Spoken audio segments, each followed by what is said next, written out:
A local youth trainer and chiropractor say the high number of injuries on the Cheyenne Mountain football team this year is a start of a trend, and they want to help kids, parents, and coaches handle it. Yeah, we've been reporting about the injuries and lack of players. Led the varsity team to forfeit its final 2 games of the season. KRDO News Channel 13, Scott Harrison is live at the school tonight. And Scott, why do the experts think this trend is growing?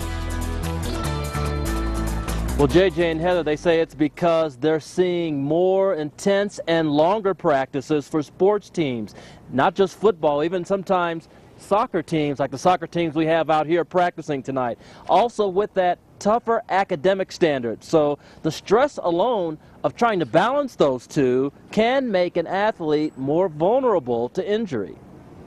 We tend to think that high school athletes already have the resources they need to be successful.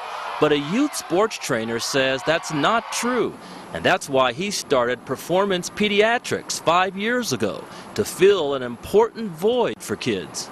Things that the coaches don't have time or the resources to do. So learning, okay, when do I stretch? Am I stretching correctly? When the coach says warm up, what does a warm up look like? Burlinson says he has a staff of 4 that works with about 30 kids, and his business is growing. He wants to help athletes reduce their injury risk. You have injuries that started very small. Maybe it's an ankle sprain that turns into a lower back injury.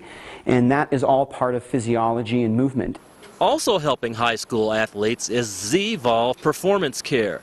The chiropractor who runs it says he expects what happened at Cheyenne Mountain this season to happen at other schools too. There are other schools that are close to that point where they have high enough injury rates where they're going to have to consider how are they going to continue seasons.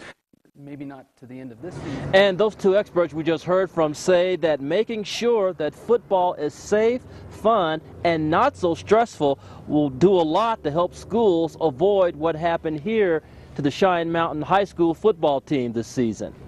We're live in the Springs. Scott Harrison, KRDO News Channel 13.